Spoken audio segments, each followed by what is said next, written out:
So my name is Melanie Schlotterbeck, and I work for the nonprofit Hills for Everyone. I'm going to be doing this presentation tonight with Doug. Let me go ahead and share my screen.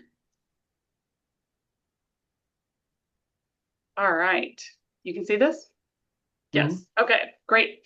So we are here tonight to talk about the formation of a new fire safe council in Yorba.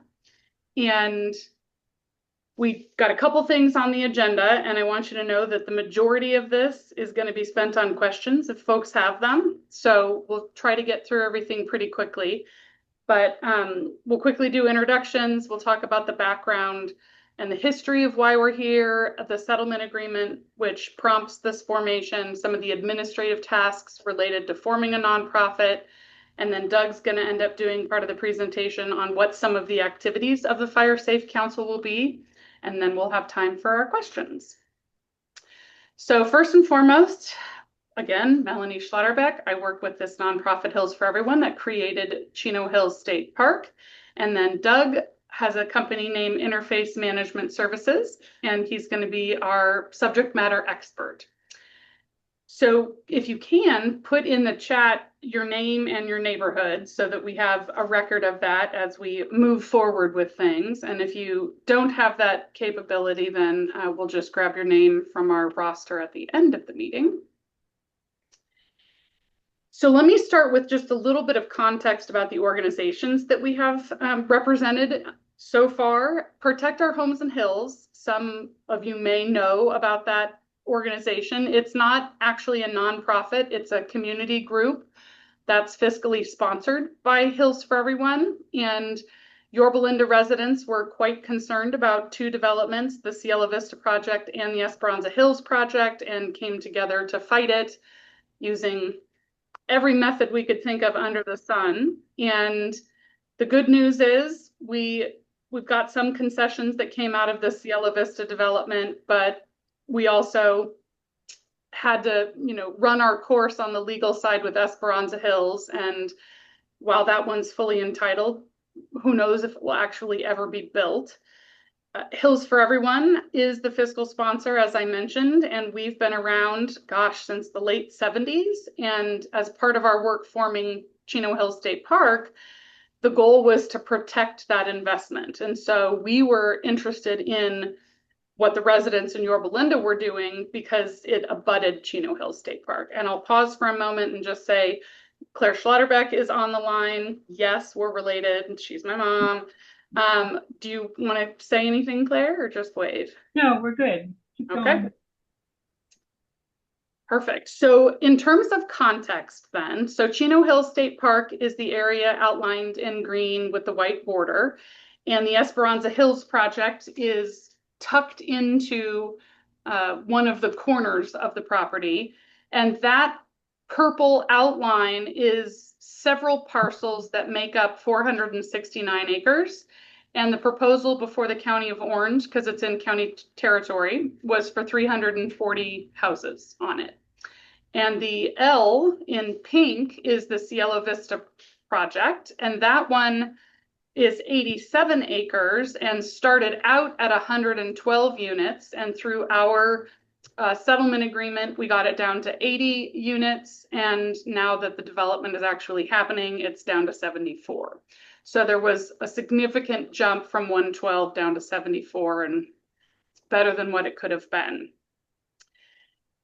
So just out of curiosity, but since there's just a few of us here, were any of you involved in the Freeway Complex fire, or have you heard about it? Okay, so you've been through that rigmarole and know what evacuation was like, especially probably on Yorba Boulevard, knowing where you were, Steve. And that is kind of what prompted a lot of the information and knowledge related to our defense of the hills. You may recognize some of the names on these photographs. When the residents came together to fight the project, we had residents from all over the region that were impacted by the Freeway Complex fire. And so they were sending in photos, giving testimonials, but everyone had what I would basically describe as a terrifying experience, especially as it related to evacuation. The fire moved incredibly quickly, and that for us became a worry for the future of these developments, that if an entire canyon can be engulfed in minutes, then houses in the way of that might be terrifying as well. So the freeway complex fire ended up prompting Hills for Everyone to do our homework on fires in and around Chino Hills State Park. And so the first study that we did, and I was the principal author of that with my background in geography, we studied 100 years of history of wildfires. And what we know of this region, we should be having a fire every 30 to 150 years. And because of humans, we're actually having a lot more fires than that. So we've got an unnatural fire frequency. And after some of the bigger fires that happened in 2017 and 2018, we updated the study. And so now we have a little bit more knowledge with 104 years.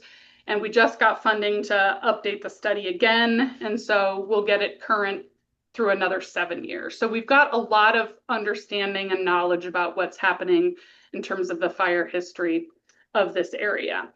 So this map comes from that study, and it covers 1914 to 2018, which is the updated version of the study. And so I've got Esperanza Hills mapped again in purple and Cielo still in the pink. And you can see with the legend that these two properties have burned between 2 and 5 times, depending on where you are on the property. And latest fire science basically tells us that where fires have burned before, they will burn again. And it doesn't matter that houses are there or, vegetation is there. It becomes a path of least resistance for fires, generally based on topography. So we've got some east-west trending canyons there. Another thing we looked at were fire ignitions. So where are the fires starting and why are they starting? And you can see down at the bottom along the 91 freeway where all of the colored flames and the black and white flames are, about 40% of the fires are starting along the 91 freeway. And we also have another hot spot up by, and I'm going to see if I can annotate my screen, up here by Rimcrest, which is an entrance to the state park that is technically unauthorized, but we've got a lot of fireworks that have been set off illegally there. And then last but not least, along Carbon Canyon Road in Brea. And those are just a smattering of different types of fires, from homeless encampments to vehicle fires to cigarette butts to mechanical equipment. The other thing I can tell you is that out of all of the fires that have started in the park, only 2 of them were actually natural lightning strikes. And those natural fires never left the state park. It was a very contained situation. And so everything else you see on the screen here is because of humans. And so we are changing the ecology of the region because of the number of fires that are burning. And there's a lot of science behind that, but I'm not going to get into that tonight. We also know that there were a lot of homes lost in the freeway complex fire, and a lot of those were in Yorba Linda, abutting the Esperanza Hills project and the Cielo Vista project. And this is something that was kind of terrifying to hear when we were developing our testimonials before the Board of Supervisors.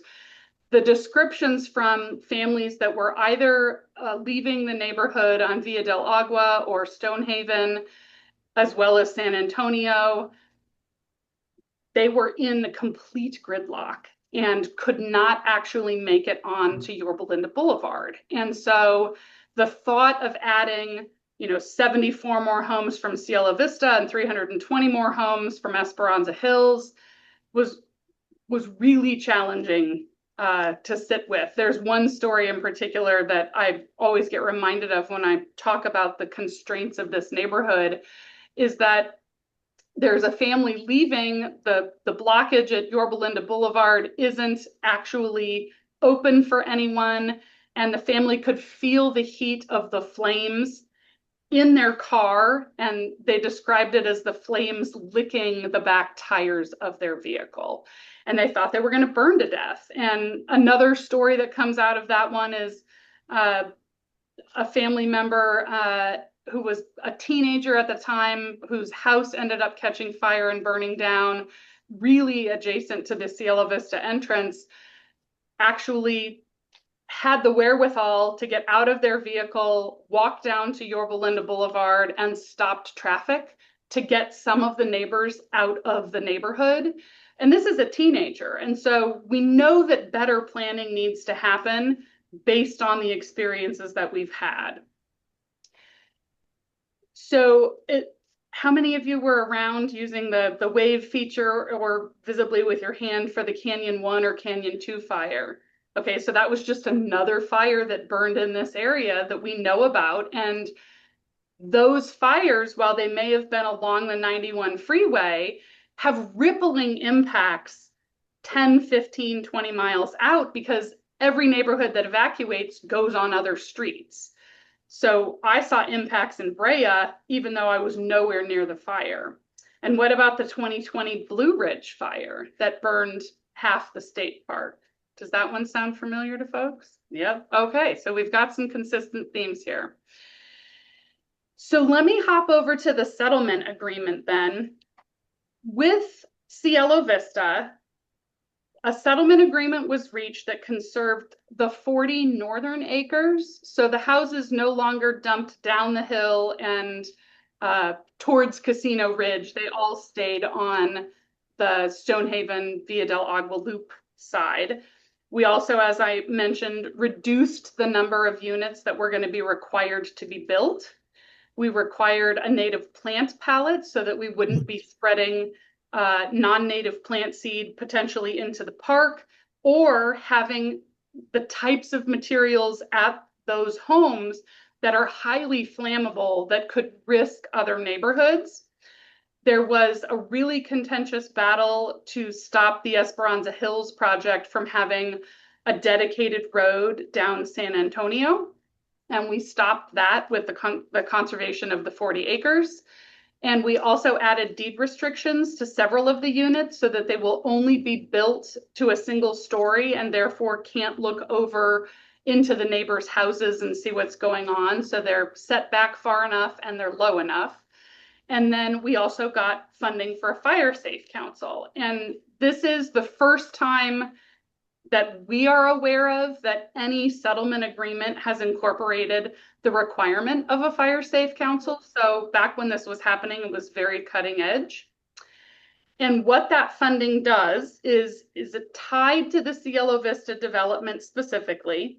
The homeowners association dues are being contributed to fund this fire safe council for 10 years. And there are specific actions, which Doug will mention in a moment, that we are required to do in order to achieve what we agreed to in the settlement. So some of the reasons behind doing a fire safe council is it improves neighborhood safety. We're allowed to do practice evacuations so that when we're thinking clearly, we can try this rather than learning in the moment when you're frazzled and not thinking clearly. It increases awareness. We're covering a new area. There is no other active fire safe council in Yorba Linda. The closest active one is in Carbon Canyon. There's improved fire planning that's happening with the new technologies that are in place, with the new expertise, like with what Doug is bringing to the table. There's improved habitat protections because we're not planting noxious or invasive plants that can ignite more easily or require a lot of water. And there are also, depending on the route this takes, some potential insurance benefits. If a Firewise community is created, that is looked upon favorably by insurance companies. So just as an example, Carbon Canyon Fire Safe Council, which I referenced earlier, when it originally started, there was a lot of participation on the San Bernardino County side, which is in Chino Hills. And after the Freeway Complex fire, it expanded because the folks along Olinda Village and along Carbon Canyon Road became more interested in becoming a fire safe community and a Firewise community. And the route that was taken was this fire safe council. And they just hosted a really successful fire fair. It's a trunk or treat that's affiliated with Halloween. And they have the fire trucks out and they're explaining, different things you can do to your house to make it a safer environment. Claire has served on the board of the Fire Safe Council for a number of years, so we've got some expertise there if we need to tap into it as well. So the reason Cielo Vista funding is going into the Fire Safe Council means that we need to focus the geography around the neighborhoods and Cielo Vista. So the original focus of this particular Fire Safe Council will start as Casino Ridge, down San Antonio, and then across over to the Stonehaven and Via del Agua loop and a little bit of Hidden Hills, because that's all what's going to be draining into Yorba Linda Boulevard. The reality is, though, whether or not you live in any one of those neighborhoods, you can benefit from the information that's dispersed through this group, because we just have to focus for the first 10 years on this, and we have the potential to expand later. So we want to build this Fire Safe Council with the intention potentially of expansion. So focusing then on that narrow scope, it's required of the settlement agreement. We've got that connection to the Cielo Vista Homeowners Association funding. So again, normally Fire Safe Councils either collect donations or write grants. We won't have to do that. We could, though, if we wanted to go big, but we don't have to do that right now. We're funded to get going and for the first 10 years. And again, the impact area are those neighborhoods and streets that kind of surround Cielo Vista, the ones that have those common evacuation streets. And again, there's the potential for future expansion. Some of the administrative tasks related to creating a Fire Safe Council is that we're going to have to pick a name, and it should be appropriate to what we're doing. Doug has kind of guided us initially that maybe we want to call this the Yorba Linda Hills Fire Safe Council, because this isn't, the western side, which is really flat. That's not the focus. It is actually the hills. And then we're going to need to create and approve some of our founding documents. So things like bylaws and articles of incorporation. And then the good news on that front, though, is that the California Fire Safe Council has samples of all of this already available on their website. So it really should be pretty straightforward. And then we go through the process of forming a nonprofit through the IRS and the Franchise Tax Board and the State Attorney General in California here. And then we would nominate and vote on officers. So we would have to have, depending on what the bylaws said, at least a president, a secretary, and a treasurer, and maybe a vice president. And then we would hold regular meetings. And so we'll probably start out a little bit more frequently since we're just getting off the ground versus an established group, which is maybe going to meet once a quarter. So once a month, once every other month, something like that, we'd have to figure out the cadence. We're not deciding any of this tonight. This is just the precursor to, hey, these are the things that are coming up that we're going to have to do and decide. If you are interested in participating in any one of those topics, drop your name in the chat so that we know you're interested in that, and we can reach out to you to set up a smaller group meeting. If we had 80 people on the line tonight, trying to discuss bylaws is not going to be a good idea. But if we have a small group recommending something to the larger group, that's much more streamlined and efficient. So drop your name in the chat and we can follow up with you. And now I'm going to hand it over to Doug to do his part of the presentation, where he's going to tell us the types of things that we are required to do per the settlement agreement. Oops, and you're muted, Doug. There we go. All right, thanks, Melanie. Thanks for that quick review.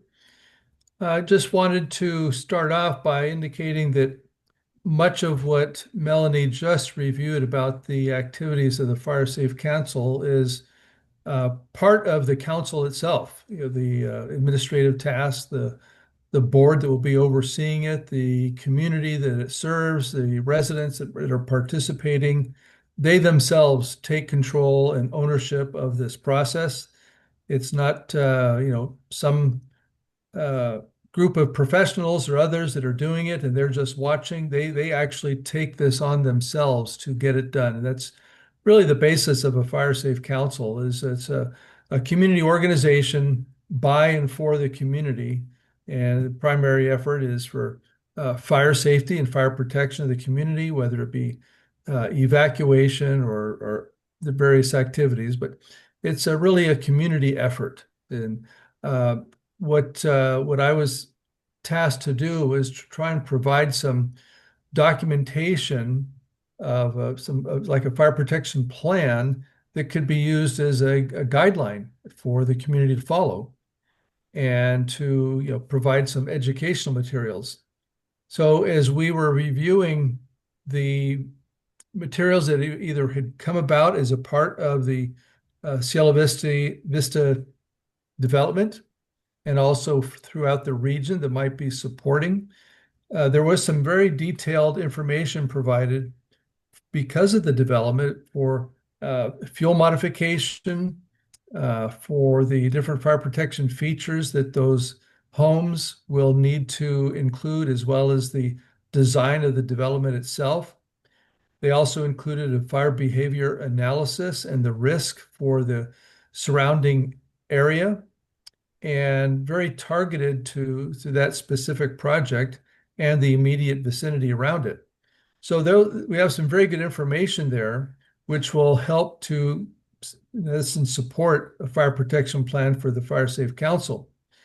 Now, often what takes place when a Fire Safe Council first gets initiated is they try to put together a community wildfire protection plan, often called a CWPP, which looks at a very wide area.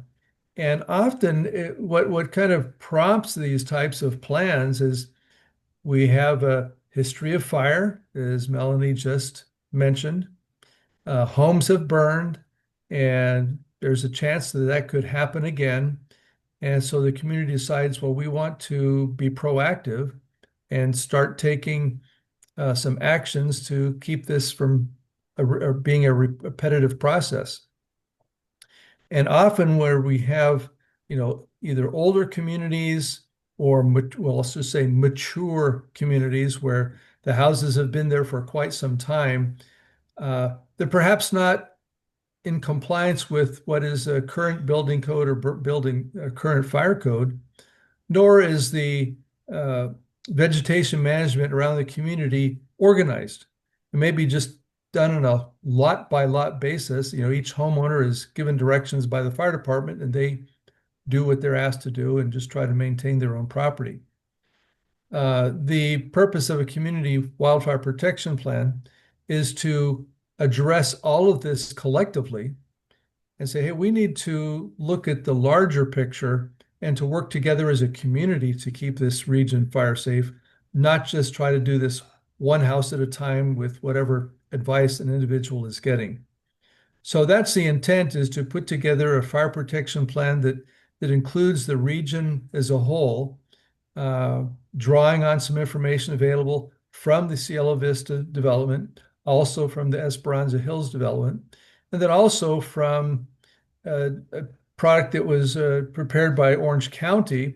It was a CWPP, a Community Wildfire Protection Plan for the hillsides of Orange County. And that's even a much broader region. So we have some very focused information on these developments. We have a very broad scale document for the Orange County hillsides in general. And so we're going to try and collect that information from a very broad scope to a very narrow scope and say, okay, how do we collect that information, put it together that serves this Fire Safe Council for these hillside communities that we're trying to protect?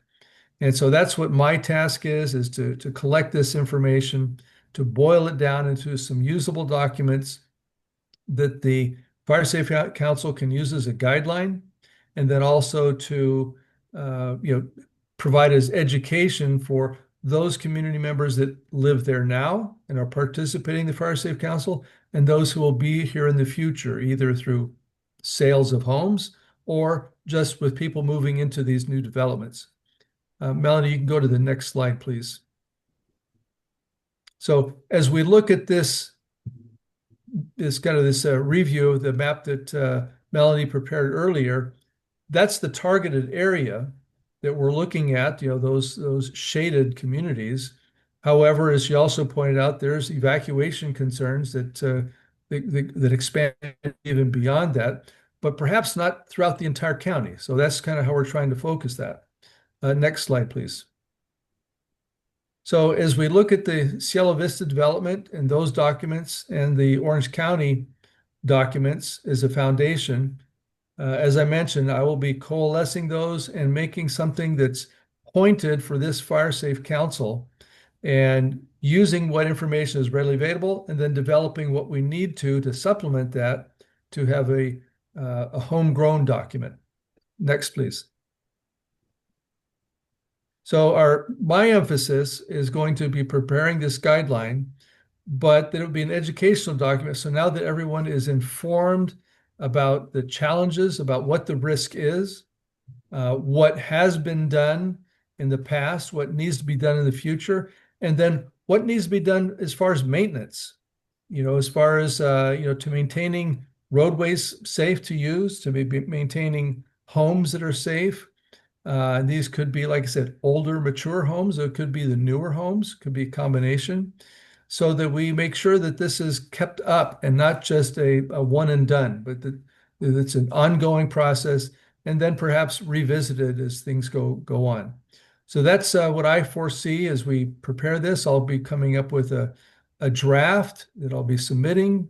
We'll then solicit comments and input, and then we'll make the revisions and come up with a final draft that will then be either approved or adopted. I'm not sure how that will take place, but somehow recognize that yes, that is what we need to move together as a Fire Safe Council and to keep us on a good focus for the future.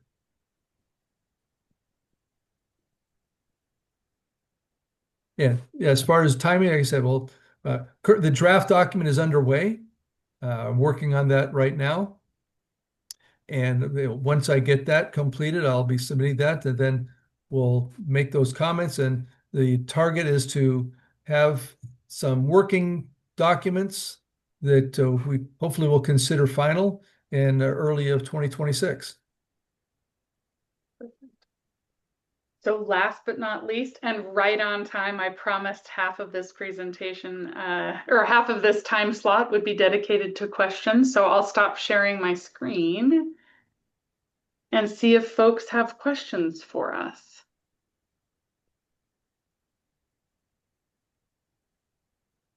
Yeah, Steve. What can we do to help while Doug is busy with his work? That's the administrative task that I was talking about. So getting going on, forming the nonprofit. One of the examples I'll give is that we need to pick a name, and it's not just because that's fun, but we should have a website, and we'll set up a Google Drive for that and email addresses. And so we can't get going on any of that at the moment until those administrative tasks are handled. So while Doug is drafting the community-wide fire protection plan, my goal would be to work with Paul, developing that background material. And Hills for Everyone has bids in from 2 different attorneys to help with the articles of incorporation and the bylaws, so that we, can basically just jump right in. And Awesome. if it's appropriate, we may meet as early as November with volunteers that are interested in doing that. And then we can have our attorneys working on it over the holidays. And then by the time we come back in January, we'll be ready to go. Gotcha. It's all moving fast. That's good. Yeah, we're trying. Yeah. Fire safety feels year round these days. So let's see. Any other questions?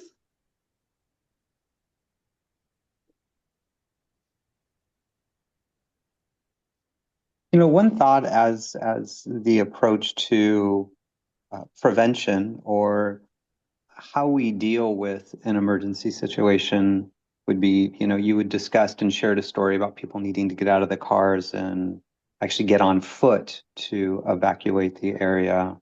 What types of PPE or other things would be recommended for people to have on hand in the event that they were in that circumstance?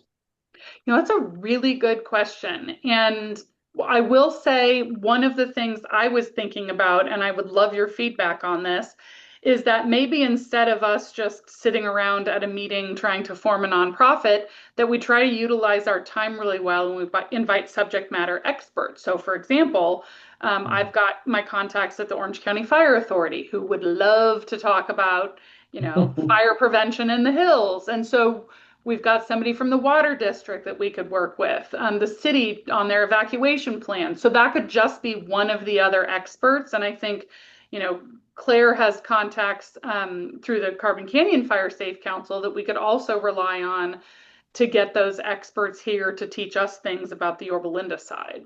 So great question. I don't have an answer in terms of this is the person, but I'm sure with our contacts we can find the person.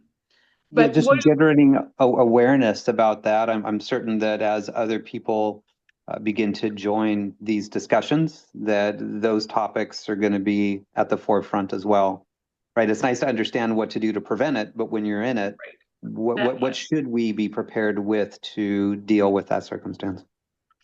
Yeah, the other thing that I'll mention that the Carbon Canyon Fire Safe Council has done, and Claire, if I miss anything, let me know, but they do a twice yearly newsletter and they do a website that has information, and we ended up doing maps in terms of evacuation routes because I don't know if anyone's familiar with Carbon Canyon, but sometimes you get in places like Sleepy Hollow where you think you're heading out and you're actually winding further into the hills. And so how do you leave, especially if you're new, and where are there potentially locked gates? So understanding evacuation routes. But Claire, I'll have you add on to that, especially since your hand is up. Yeah, I think that's a really good question because the fundamental thing that you learn having been in a fire and being involved with a fire safe council, the first thing you do is leave as soon as you can if it's coming your way, because it's the ones that are late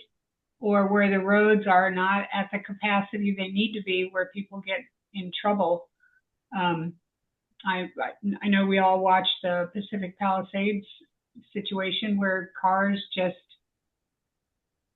were stuck and preventing fire trucks from getting in. That happened in 2008 as well. They couldn't get in because the streets were overwhelmed. So run home, get in your car, and leave. And even before you do that, you have a list of the things you want to take. And I have a list. I live in Olinda Village. I live in Carbon Canyon, where if I have 5 minutes, this is what I take. If I've got a half an hour, this is what I take. And that's all based on my estimations of how fast the flames are going to get to my house. And I have one where I have a lot of time. What are the things I'm going to take? Because you don't think in an emergency. You're very superficial about what you need to do. So we publish every newsletter. We publish the same thing, and you could actually look on our website for that list and for our newsletters. We can send it out. Like that evacuation checklist is relevant right now. People could benefit from having that. So why don't I can do a call for subject matter experts. I mean, am I making this up? Does it just sound cool to me to invite somebody from the water district to explain how things work, or do you want to know that? No, I think it's great. Okay. Fire authority, all the experts. Okay. Absolutely. Perfect. Anyone else have other ideas or questions? The water district thing, that turns out to be really interesting. And I don't know if you want to explain it at all, Melanie, but they don't ever fill the largest reservoir they have because the water would go stale. And if it goes stale, it's not drinkable. and we were in a drought in 2008, so they didn't fill it. And I mean, the stuff that you learn about the challenges of managing the water supply are just amazing. At the higher elevations, they couldn't, it was faster to truck it up than it was to refill it, existing tanks. So yeah, the other thing that we learned about after Freeway Complex fire was the catalyst for all of this knowledge. You know, how quickly tanks will drain, how quickly they can fill, what are some of the issues relating to filling a water tank. For example, there was a project that was happening kind of at the same time, Madrona, Hillside, fires, the whole same constraints as what we dealt with on these projects. And they didn't have any system redundancy. So if the power went out, no water was being sent up to that water tank. And one of the things that people don't realize is that those tanks, like these are municipal supplies of water, right? They're used to help fight fires, but that wasn't how they were created. And so there are expectations we have as members of the public about, well, it's a water tank, it should be full. But when you get to these details, like we're in a drought and we're all, pouring our bath water on our plants outside because we're not allowed to water kind of stuff. There are all sorts of factors that go into these decisions to fill something or not fill something, and what's the humidity and what's the wind speed and is it a red flag day, all of those things. And so I think having maybe a speaker series where we're getting business done, but we're also allowing folks the chance to gather knowledge, I think that would be incredibly helpful. So I'll request ideas on speakers. The other thing I'll just mention, because it was fascinating to us when we were going through this process and challenging the project before the Board of Supervisors, because it's in county territory, the supervisors were asking the firefighters how you're getting people out. And actually, the firefighters have nothing to do with evacuation. It's the sheriff's department that evacuates. The firefighters are going in while the sheriff's department is trying to get people out. And so even our elected officials didn't know that detail. And I think we all can benefit from hearing that information. But to Claire's point, the checklist, I'll send that out as well, because all of us can benefit from that. These are great ideas. Anything else that we should be looking at or considering in the future? Michael or Mary?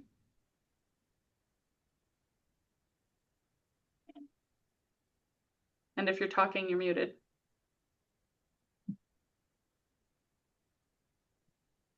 Or maybe you have nothing to say and you're just here to listen. All right, anyone else?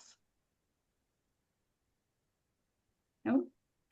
Is anyone interested in helping get this off the ground? I'm happy to get it done, but I don't want to be accused later on that Melanie did it her way. But if nobody volunteers, I will do it my way, because we're required to set this up. But I would love to have feedback and input rather than being a sole decision maker on setting this up. Steve, you're nodding your head. Is that you might be interested? I'd be happy to help. I just don't know exactly how, but I'm open to helping you out however I can. Okay, perfect. One of the other things I'll point out is that the Carbon Canyon Fire Safe Council meets the first Wednesday of every month, and CAL FIRE is there, OCFA, or not OCFA, City of Brea is there. We have like 3, Chino Valley Independent is there. So we have 3 fire agencies that show up, and sometimes multiple members of those agencies show up, and we trade information and we support grant requests and give them ideas for what to ask for. So there's a lot of really good communication that goes on between the fire agencies and the residents. And it's okay for us to attend if we'd like? Sure. Just to see what it's like? Okay. Absolutely. Yep. And we could even invite them as one of the speakers to say, what are some of your lessons learned that we should be aware of? There you go. Yep. Great. Got our idea list going. Anything else? Anything else that would be helpful to know? Dare I say, do you have a burning question about fires? Does the sheriff's department have an actual evacuation plan in place now? Yeah, Claire, I'll let you answer that. You know, I don't know if it's approved, but I was at a meeting, I want to say 6 months ago, down, I can't remember the name of it, the Catholic church down kind of down in that, where the giant park burned.